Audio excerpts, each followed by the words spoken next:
Hey everybody, and thanks for coming back to my YouTube channel to talk some movies with me. Leading up to Avengers Endgame, I'm looking back at all the movies that make up the Marvel Cinematic Universe. In preparation for the big event, if you'd like to join me in the conversation, I welcome you to do so down in the comment section below. Let's get a conversation started. We've already covered Iron Man, so let's move on to the second installment in this universe, The Incredible Hulk.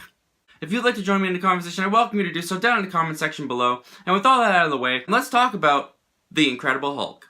The Incredible Hulk was released in 2008, just a little over a month after Iron Man came out. It stars Edward Norton as Bruce Banner, a scientist who after his gamma radiation experiment goes horribly wrong and causes him to transform into a big green monster called the Hulk, is constantly on the run from a government official, played by William Hurt, who considers Bruce's body government property. Along the way, he reunites with his former flame Betty, played by Liv Tyler, and together they look for a way to cure Bruce of the condition that he has been cursed with.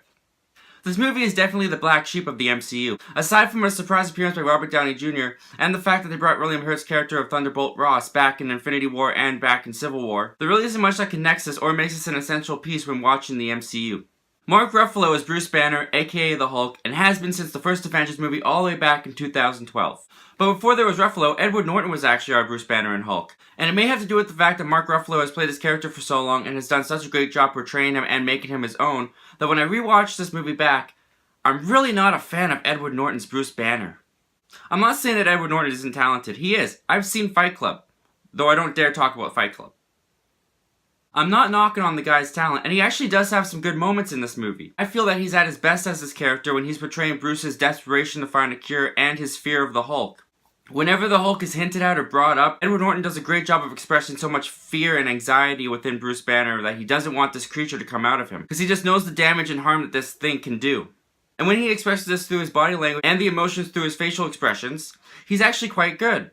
He does a great job with those scenes. But the fact of the matter is that I just find his Bruce Banner boring and so uninteresting. Even the way that he himself acts out this character at times seems like he's bored and uninterested with the material, often delivering flat, dull, and monotone dialogue, and almost seeming like he's just sleepwalking through the script half the time. Alongside him is Liv Tyler as his love interest, Betty, and I don't think she does much better of a job as this character.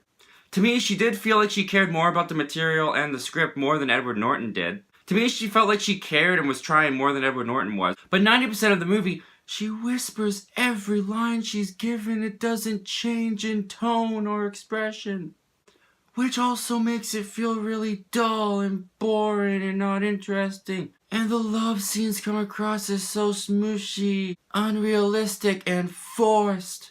In all fairness though, she does yell and scream in a couple of scenes at some people, but for the majority of the movie, that's her performance. Bruce, Hulk, no, don't do this to him. It's all she does. That's how she delivers all of her lines, 90% of this movie. Not to say that she doesn't have good moments in this film, when she has to deliver some of the emotional scenes. She brings the tears and she brings out the emotion, and she does a well enough job with it. But for the most part, the way that her and Norton deliver this dialogue and portray these characters makes them feel uninteresting and boring. Therefore, I am uninterested and I can't get invested in these characters because they're just not intriguing to me. Even the chemistry between these two didn't feel very good. It felt kind of forced, not natural, and I just didn't buy into these two characters being in a relationship. Funny enough, I felt the chemistry between Liv Tyler's character and the CGI Hulk more than I did between her and the real-life Edward Norton as Bruce Banner. Speaking of the big green guy, he is the title character, so I guess we should talk a little bit about him.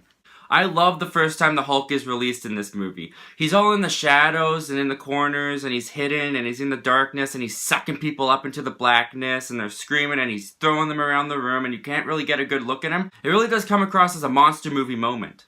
Other than that, the Hulk really only shows up in two other sequences: the university battle, and the big final climactic battle between him and Abomination. We're gonna get to Abomination. As far as the CGI on the Hulk goes, I wouldn't say it doesn't hold up. It's definitely hit or miss though. But it's definitely not up to the standard and quality that we're used to with the Hulk today. And I will say though that the fight with the Abomination at the very end of the movie is starting to look a little bit like a video game cutscene at times. And speaking of Abomination, let's talk about him.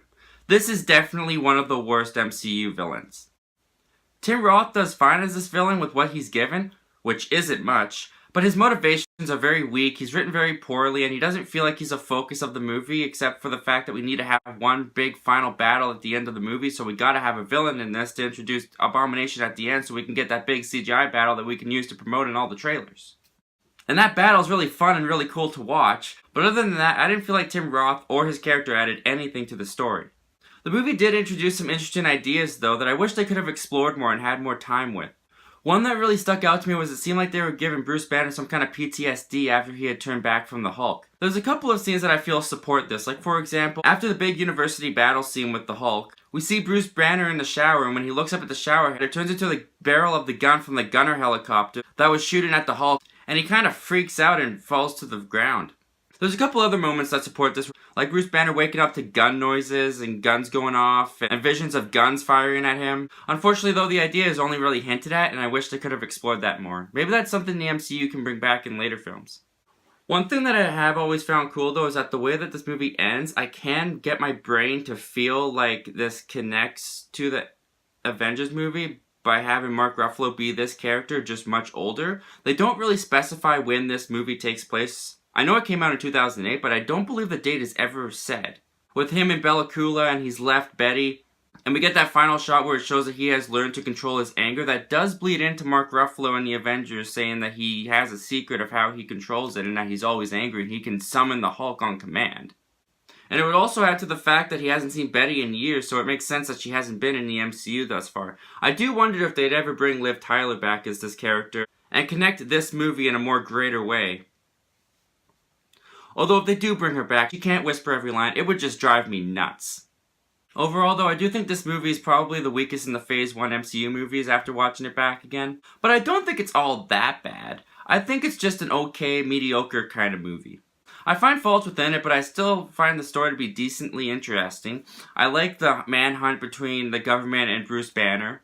And it does have some fun action, like the university battle and the end fight with the Abomination, that makes me want to come back and revisit this movie every couple of years. A movie that seems disposable at first, but then last minute Tony Stark comes in and makes it part of something greater. Something that the audiences of 2008 had no idea what they were about to be in for. Guys, that's all I have to say about The Incredible Hulk. What do you think of The Incredible Hulk? Do you love it, like it, hate it? When rewatching the MCU, do you skip it? Comment down below, let me know what you think about this movie. I'm going to be back again talking about more MCU movies leading up to Avengers Endgame. If you'd like to join me on that journey, there's still plenty of universe to go through, and I'd love for you to come back and join me.